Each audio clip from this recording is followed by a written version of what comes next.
Hello and welcome. And today we are going to be talking all things related to high school athletics. And during the course of my kind of walking around watching games, I had some parents that really began to ask me a lot of questions. And I was thinking, who can I talk with that will offer what I call street cred, or the kids call street cred, to this topic? So I thought I would reach out to a man that has seen high school athletics and everything within the game of baseball on a national level for over 40 years, talking about the high school level, talking about in the high school level, not only as a coach, a local high school coach, but he's seen it at a state level, tournament level, have participated in those types of events. He's seen it as a major league scout. He's seen it as a talent evaluator with Team USA. So I thought we would talk to the man who loves two things that I love: black coffee and baseball, Coach Bruce Chaffin. And Butch, man, I'm on adrenaline right now. I want to say thank you for taking the time to talk with me tonight. I'm really excited to talk baseball with you. Oh, thanks for having me on. This is, you're so well respected, and it's an honor to be here. It really is. Well, I don't think I'm quite on your level, sir, but I will say to you that I am really grateful that you are taking the time to join us, because I don't think enough parents really understand. Let's talk a little bit about you as a scout, as a talent evaluator, things that you've been around with regard to high school baseball. And I would love for you to share with parents that are, beginning the high school experience, and really talk to them about, what they can be looking for, what you've seen in the game from almost every single angle as a high school coach, USA staff member. What are some of the things that you see in high school baseball today? What perspective do you have that you wish more parents had with regard to the high school experience? Uh, you know, Coach, I'm 63 years old, and my father didn't see me play a baseball game until I was a sophomore in college. He was always overseas. He was providing for his family. I always had the best gloves and best equipment in Little League. And at no point did I go, oh, woe is me. I'm so sad my dad's not here. My mother was an emergency room nurse, and she worked from 6 o'clock at night until 6 in the morning. And so I was home alone. My sisters were off married and doing what they did. And so I was home alone, and I thought that's how it was supposed to be. And I can remember my mother coming and watching the first couple innings of a high school baseball games, dressed in her nursing uniform. And then she would always make a point. I'd go run behind the plate, or I'd go play first base, and she'd kind of give me a little wave that it's time for her to go to work. And that's just how it was. Rode my bike to Little League. Parents didn't come to Little League games. We didn't have snacks after the game. Our coach would throw us in the back of a pickup truck and take us for a milkshake, but only if we won.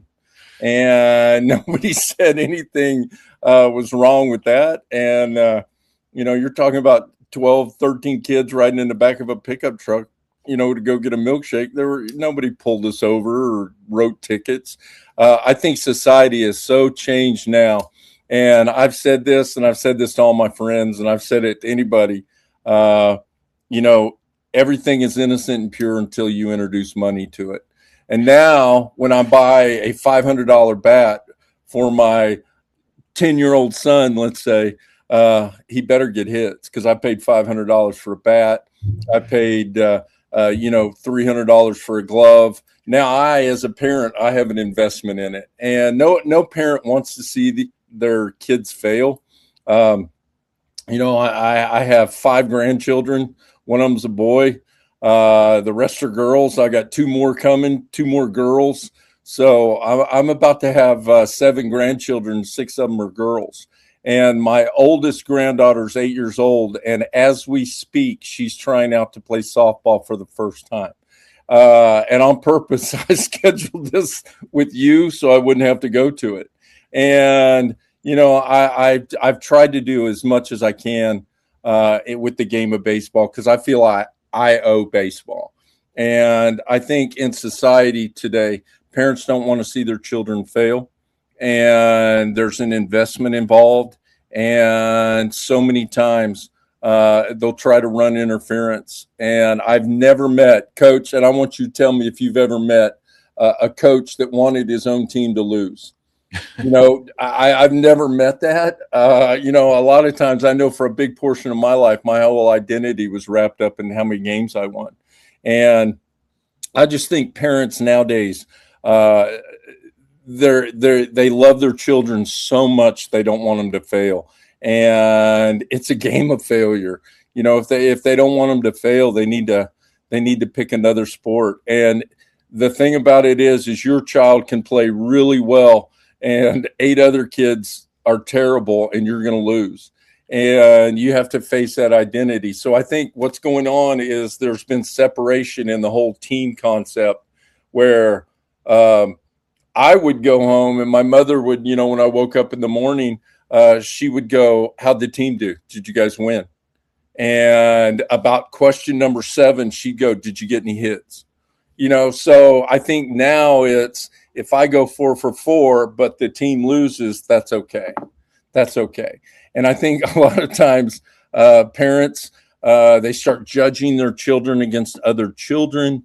And then they get into a travel ball world where they go explore other players from different parts of the country. And they find out that, man, there's a lot of really good baseball players out there. And you've seen it. I've seen it. Everybody that's coached, that's been out and paid attention has seen it. And it's society. Kids are exactly the same. They say the same things we said. They play hard. They have better gear. I know with these bats, Coach, I'd have hit 220. I know I'd have hit 220.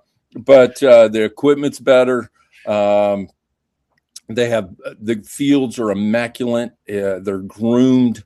And I can remember running out to play Pony League and squatting down as a catcher and being like 6 inches below, sea level behind that plate, because they'd already played about 15 games on it.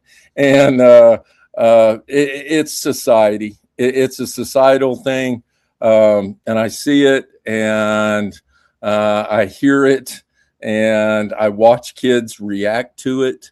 And, society has changed, and it changed when they introduced money into the equation. Coach Butch and I are both 63. Sounds like we were both catchers when we were younger. And for those of us that are in our golden ages, we will remember a commercial with E.F. Hutton. When E.F. Hutton speaks, everybody listens. Coach Butch has that effect, whether he's doing a ABCA convention or whether Georgia Gwinnett kind of coaching classes. When Coach Butch talks, people listen, because he's passing the baton of the sport on to younger coaches, younger athletes. And so as parents, when you ask me these questions, rather than hearing it from me, I want you to hear it from someone like Coach Butch. And so on this topic, Butch, I would love for you to, everybody's worried about development. Everybody's talking about, well, who's responsible for development? This team, this high school coach, or this travel coach. In our day, development was all about repetition. You'd go to the ballpark, you'd go to a wall, you'd find somebody to throw you a ball, batting practice or what have you. You could be in the street with a wiffle ball or a pinky ball or anything like that. You talk a little bit about the role of development or the accountability as an athlete, as a youth athlete, to really work on their skills over and above the confines of a lesson or a practice. Don't leave the onus on an adult as an instructor, as a coach.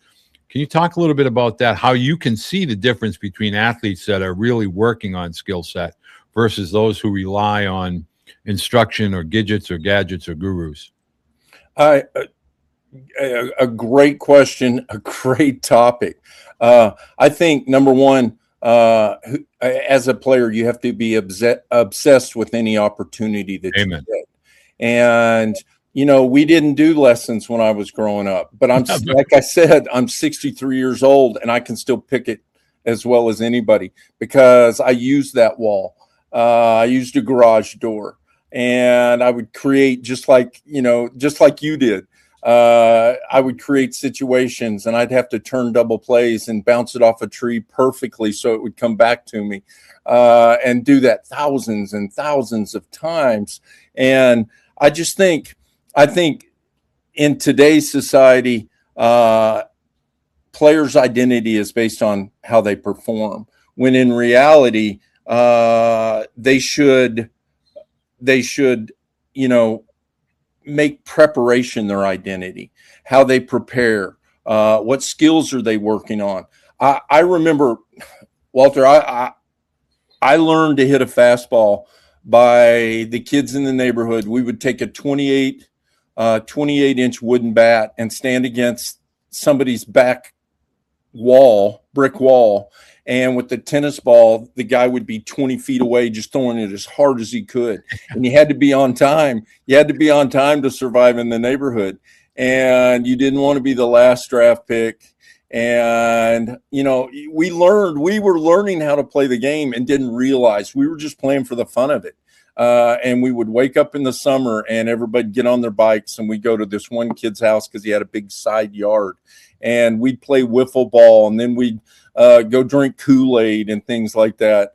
But we were always doing something. And I can remember my proudest accomplishment, other than my children, my proudest accomplishment is I was a captain. I was a captain in high school. I was a captain at a junior college. Junior college drops baseball, so I have to go to a brand new junior college. And I was a captain there. I was a captain every year of my life because my mother, all she told me was, you be the best teammate they've ever seen. So I was the kid handing out water to guys coming off the field if I wasn't in, because I knew I'd get my chance. So I wanted to be a good teammate.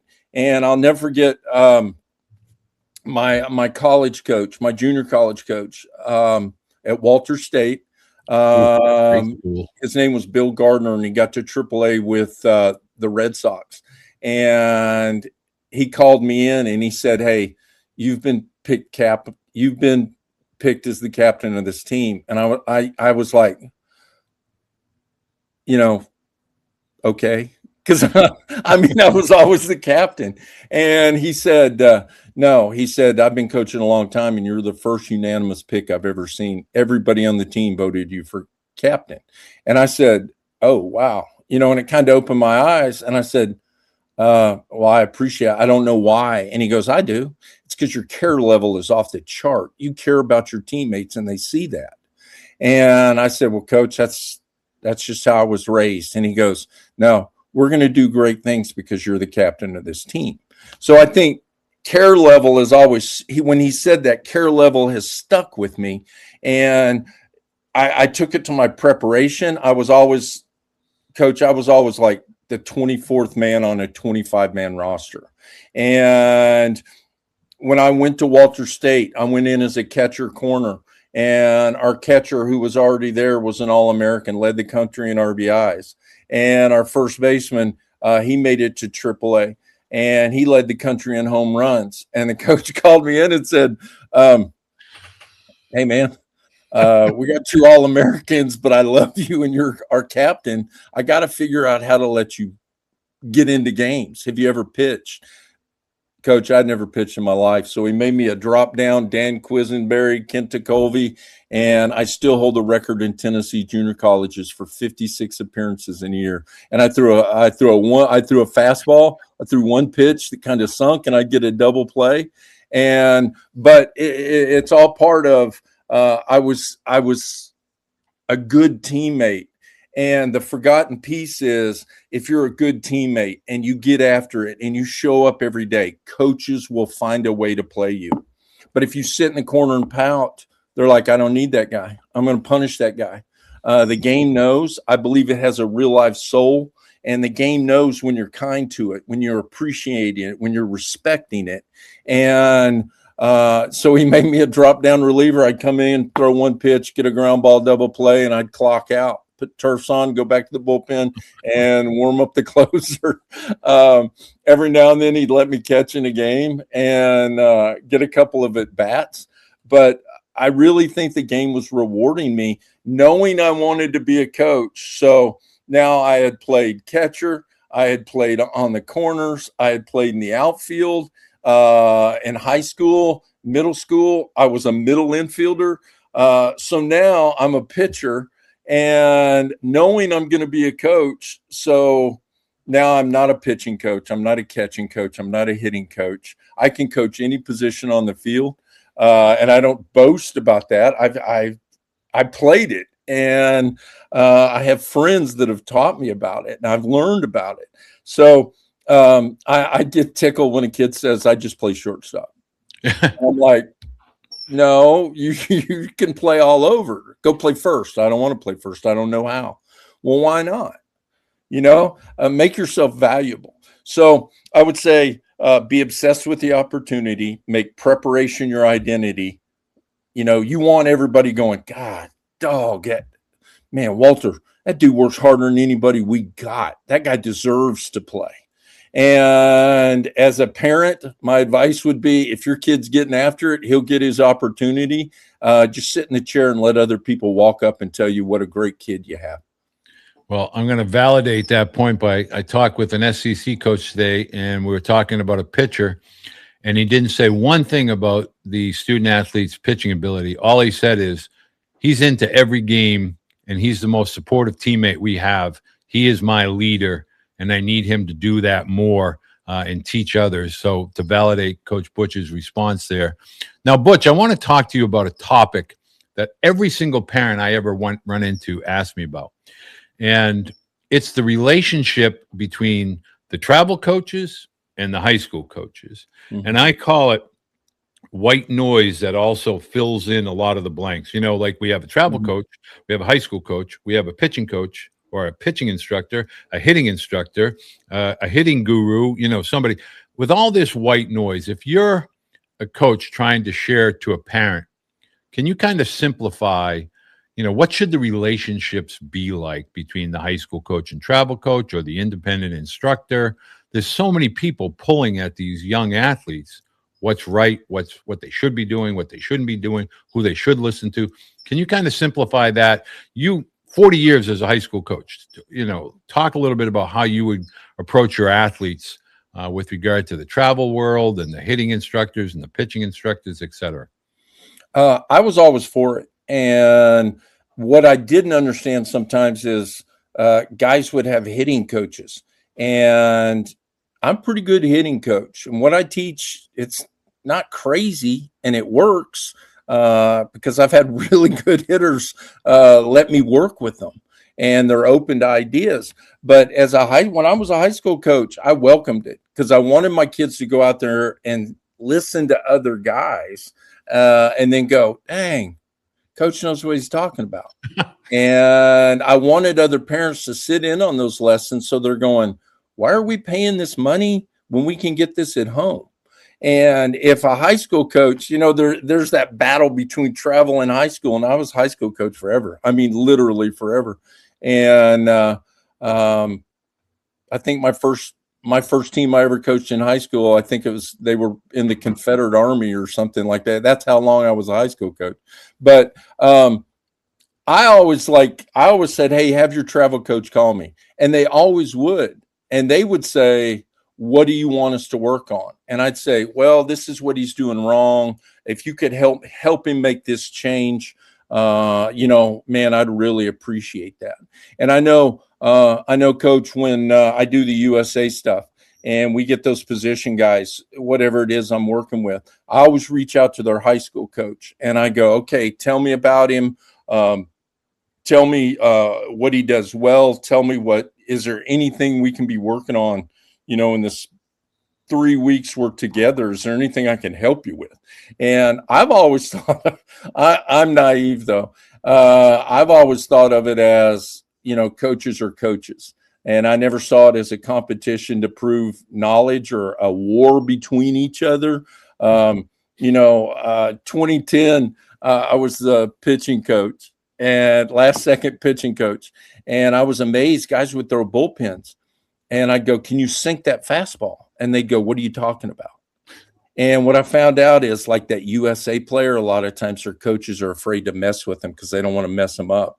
So, we had Dylan Maples, who was from North Carolina and threw 1,000,000,000 miles an hour. And I said, "What pitches do you have?" And he said, "I've got a fastball." And I'm like, "What else you got?" And he goes, "Coach, in North Carolina, I throw 96 miles an hour by guys." And I'm thinking, I don't know if Chinese Taipei will see it that way or Cuba will see it that way. So this is that. And your son, Tyler, who's one of my favorite humans of all time. This is what those guys can do. Dylan Maples, I show him a basic changeup grip. And 20 minutes later, he's throwing the best changeup I've ever seen in my life.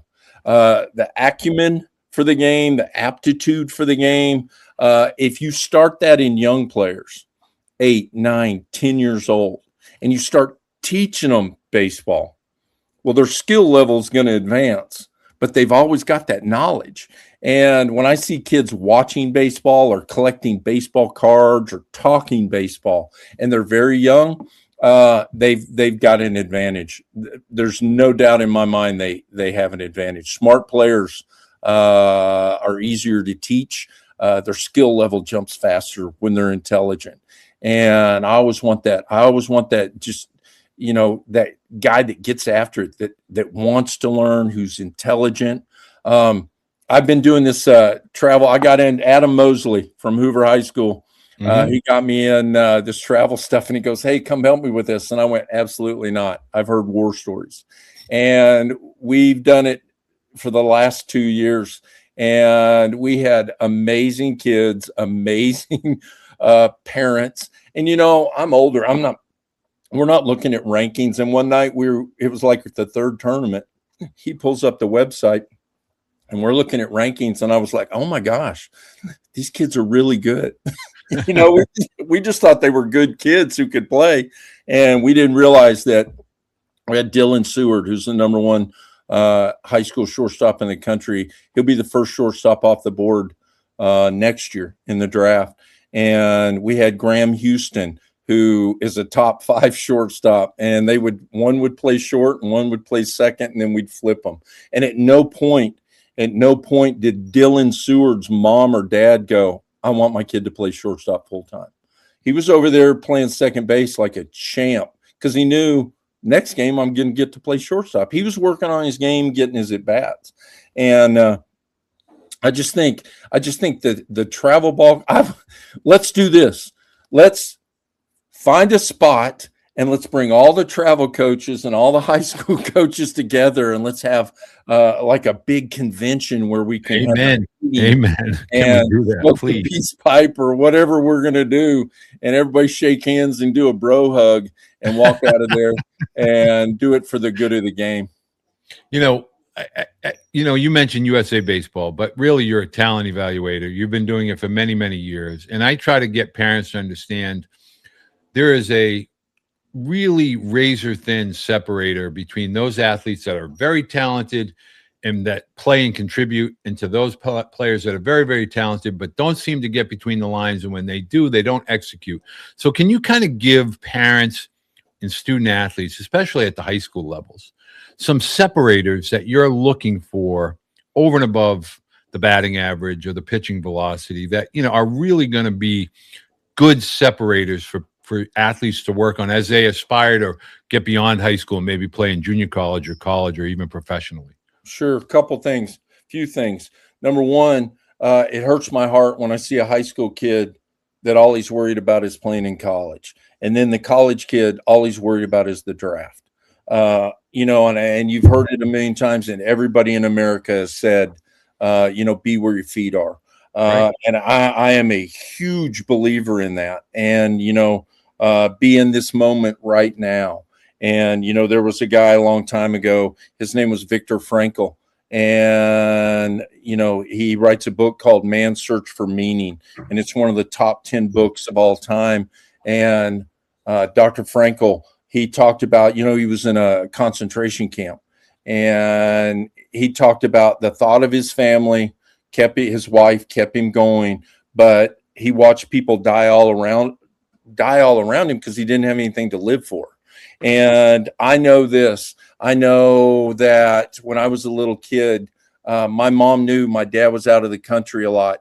So I needed, I think one day, and I don't mean anything bad by this, but I think one day she saw me playing with my sister's Barbies, and she was like, got to get a man in this guy's life. And so she started signing me up for all the sports. That's how I got into sports. And I can remember putting my Little League uniform on and going to the park, and it'd be rained out, and I'd cry about it. And then I'd come home and I'd sleep in my uniform, That was and I'd wake Tyler. up the next day and I'd go out in the front yard to see if the grass was wet. Could we play today? But I just think, you gotta enjoy where you are right now. I think something else. I think average players, they prep to beat the drill, like they prepare to beat the drill. Dad's lobbing balls and they're hitting it 250 feet out of a Little League park. And that's not real life. What I've seen over the years, Coach, in the USA thing is average players, they prep to win the drill and they walk away happy because they beat the drill. Whereas the elite players, they're prepping to beat people. I guarantee Tyler, he knows when he pitches in the big leagues, he knows 9 hitters are coming to the plate. He wants to know who the 9 hitters are. He wants to know, all right, who's hitting third for them tonight? How have I had success against this guy? So elite players, they're preparing to beat people. They're preparing to execute things in the game that help them beat people. I know this. I think baseball is one of the coolest things ever to be invented. And that's how I know there's a God, because he invented baseball. And he put little things in baseball that are so cool. 1 pitch, ground ball, 2 outs with 1 pitch. Double plays are a gift from God. And we worked on them every day. And I know when I was a high school coach, I know pretty much in the state of Tennessee, I know we turned more double plays every year than anybody else because we worked on it so much. And my guys would get sick of it. It was a station in the weight room. Footwork by second baseman, footwork by shortstop. It was a legit station in our weight room. And I had a player go, Coach, why do we work on double plays every day? We're going inside. There's 3 inches of snow outside, and we're going to work on double plays, aren't we? And I went, absolutely. 1 pitch, 2 outs. Are you kidding me? And so I just think elite players, they train their weakness. How many times have you caught Tyler in the yard or at the park and he hung a curveball and then he threw 45 more curveballs in a row because he didn't want to leave until he had that feeling? And, I think elite players, they prep to beat people and execute the game. Whereas average players, they're just trying to win the drill and they think they've accomplished something. That is such tremendous advice. And I can just tell you, if you're a parent and you're listening here, these are what I consider to be baseball basics for the young athletes all the way through high school. And one of the biggest points that I want you to discuss, Butch, is, and I share this story often with parents, and I didn't really think we were going to go down this path, but what you just spoke about, I think it's really relevant here. My question is going to be about disappointment in athletes, especially when they're trying out for high school varsity and maybe they're a sophomore or junior and either they're not starting varsity, didn't make varsity, or college, they got cut, they're being asked to leave, go into the portal. You're a professional, you didn't make a team. Now, you and I both know the story as we talked about Tyler. I would work with Tyler forever to get him to understand that disappointment should fuel your fire. It should fan the flames of being competitive, because that should be taken as, this is what we need to do better.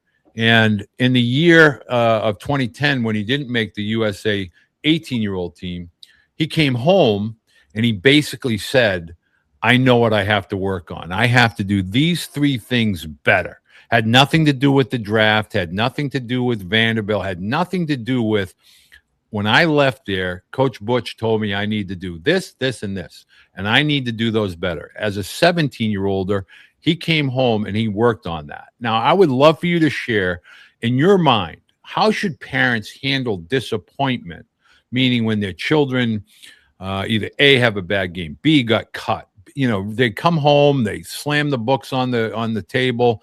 I got cut today. Coach so-and-so stinks, or what have you. Talk a little bit about that perspective and why that should fuel the competitive athlete and not shut doors or close opportunities. I think I'm the right person to answer this question. I was cut my first year in high school, and you're talking to a guy, man, we had Dodger season tickets. We had Angel season tickets. I lived it. I mean, I legit lived it. And I came home my first year in high school and I got cut. And I told my mom I came in and I wasn't happy. And I came home and my mother said, "What's wrong?" And I said, "I got cut." And she goes, "You're not very good." And I went, "What?" And she said, "Yeah. What are you going to do to get better? Because you get to try out next year." I didn't know that. I thought when you got cut, you were done forever. And, on the walk home, I was like, well, maybe they'll let me work on the field. Maybe I can grow up, be a groundskeeper or something like that. But she goes, seriously? She said, "What are you going to do to get better?" And we didn't have lessons or coaches or outside help.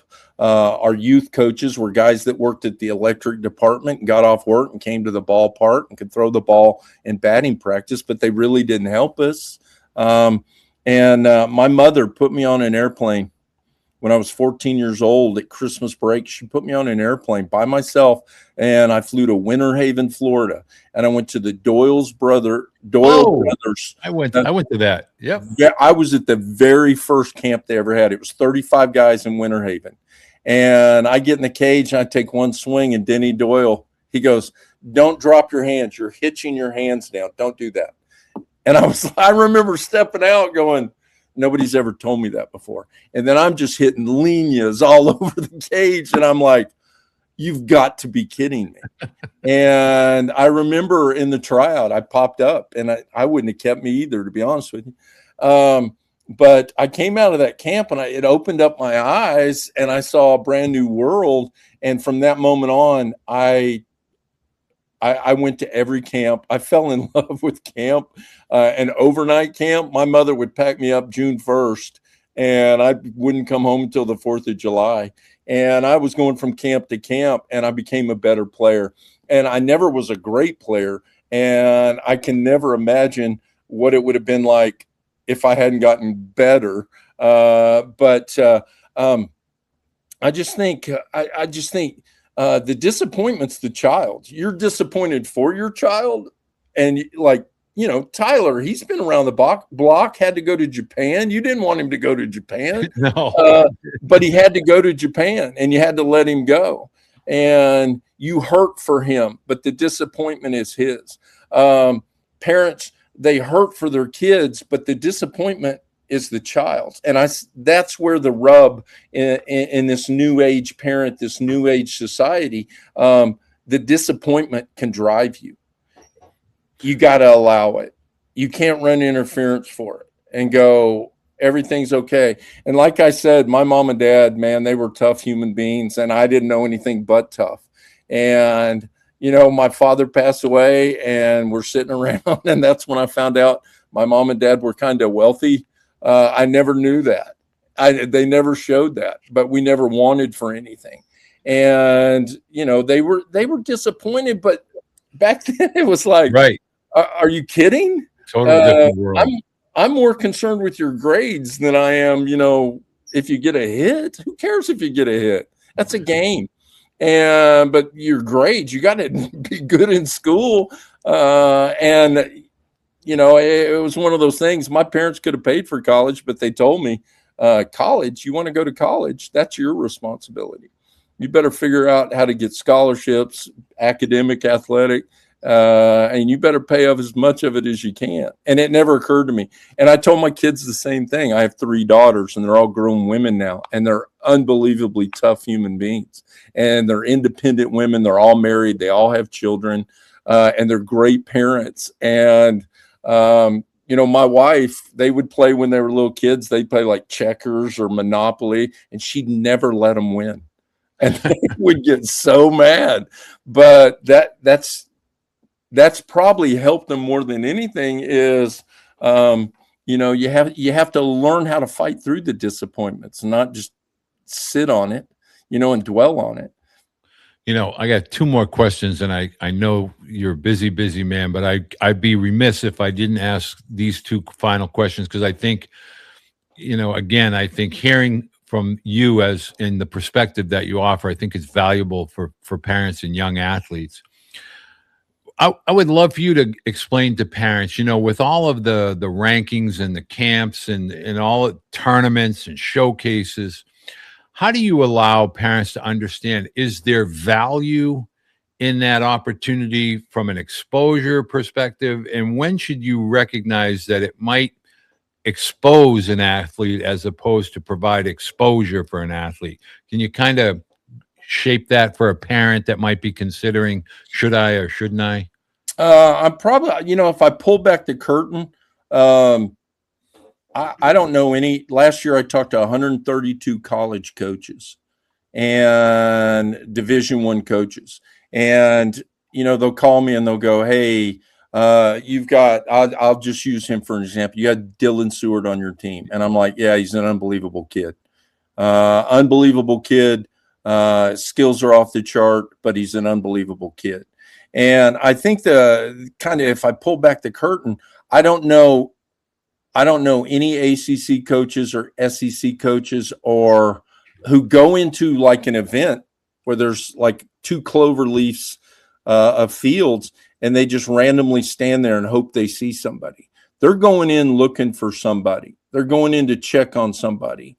And with that said, I know they've come across guys they didn't go in looking for, but because they were looking at Walter Beede, they found Tyler Beede, So I think you got to find ways, and I tell our travel guys all the time, you got to find ways that make you stand out that don't necessarily have skill. Smart's a skill. Your brain's a muscle. You can work your brain, and I was standing near a coach last year and standing right next to him. And we're talking about players, and he goes, there's a kid. I really like this kid. And I went, why do you like him? And he goes, because he was playing second base and the catcher went to throw a drop third strike to first, and he busted it over there to the foul line, and nobody could move up because he was standing there. If he wasn't there, 2 runs would have scored. That's the kind of thing that puts you on their radar. Now, are you going to get $100,000 NIL and a full scholarship? Probably not, but you got to do things like that to put yourself on the radar. And I think, like I said earlier, God love these parents. Many of them, this is their first time through all this stuff, and they just don't know. And they think everything is wrapped up in performance. And in 21, we were in COVID, and the world championships were 18U world championships were supposed to be in Sarasota. And everybody canceled out because of COVID. But Canada said they'd come down and play a 7-game series. And we had Elijah Green. And Elijah Green, I think in trials, he went 0 for 16 with 12 strikeouts. And we're sitting in the meeting, and those meetings can get righteous. And I'm like, somebody said something about, yeah, we're going to have to cut Elijah Green. I went, whoa. I said, you're going to cut one of the best players on the planet who's 17 years old. And they were like, well, yeah, he hasn't done anything this week. And I went, look at his total body of work. Look at his total body of work. If you're basing it on 1 week, yeah, let's cut him. But if you cut him, you're going to regret it. So then they play a 7-game series. And I know, I'm like, he can hit. Elijah Green can hit. And plus, it's like having 4 outfielders out there in the outfield when he's in center field.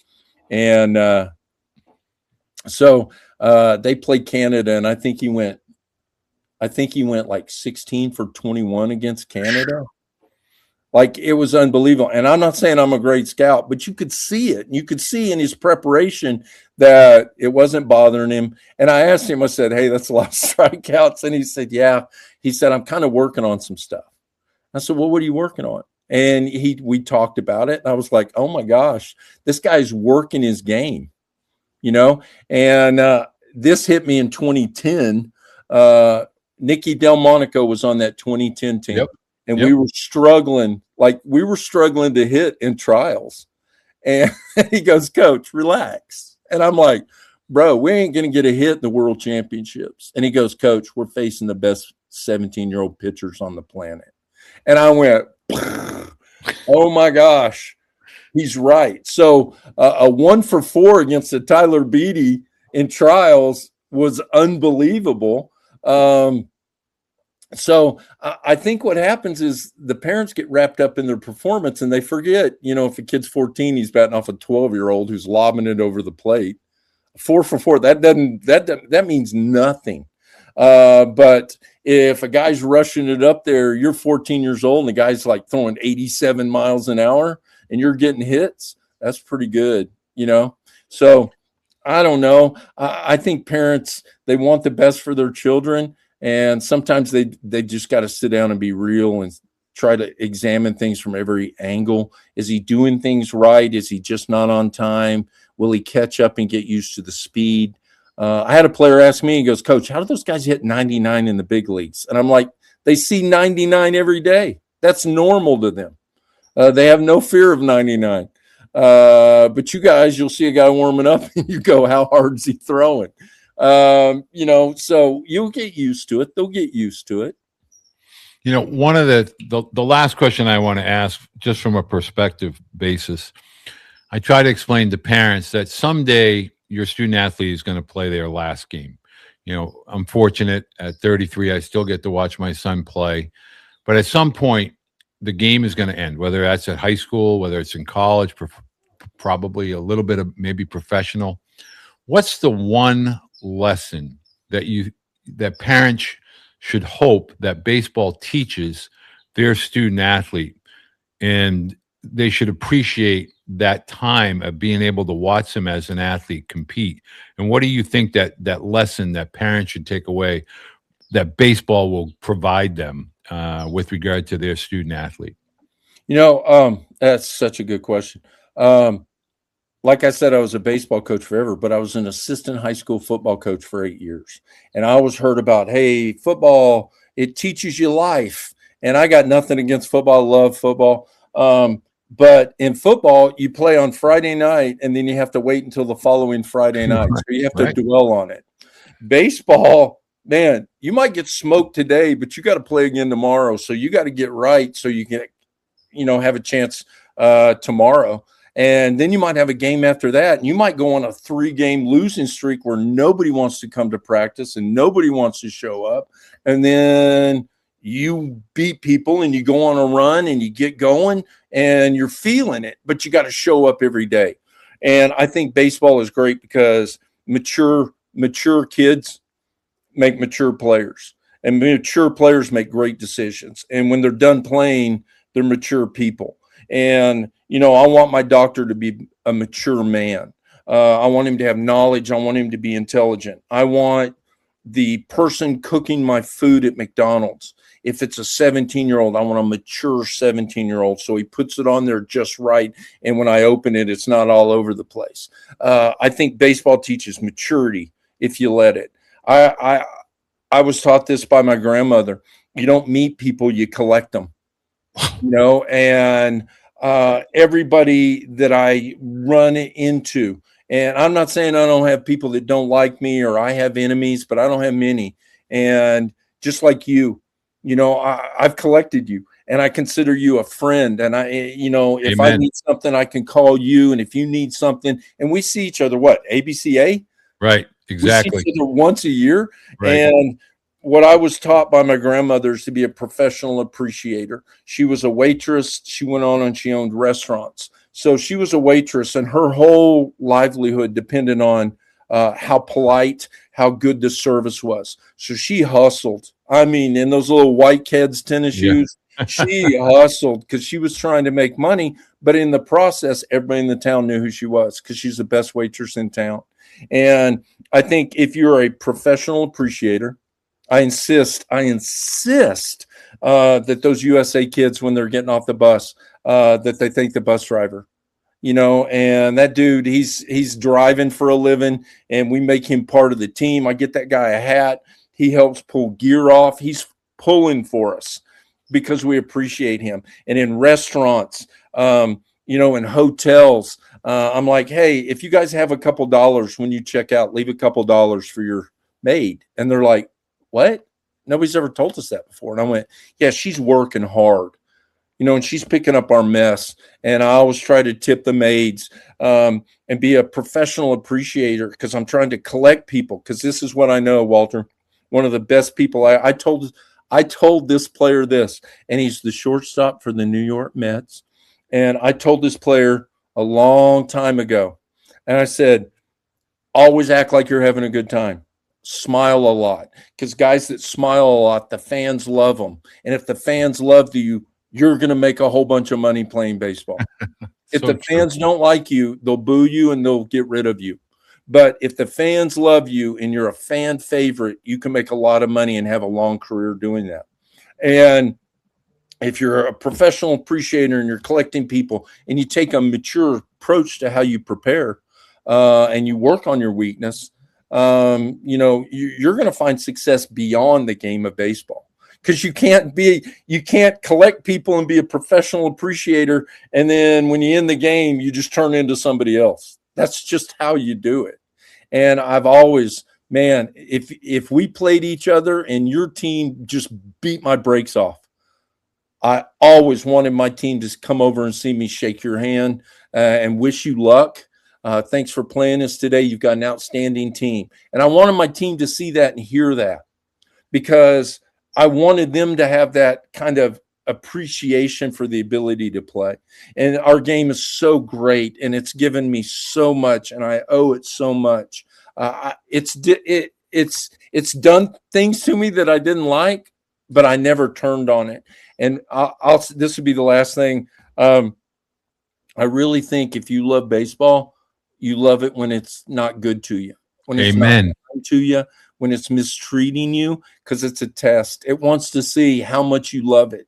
And, I love baseball. And if I could never, ever coach a game or do anything, it'd break my heart. But I would always look back and go, man, I've got to go places and meet people and hang out with people and learn this great game.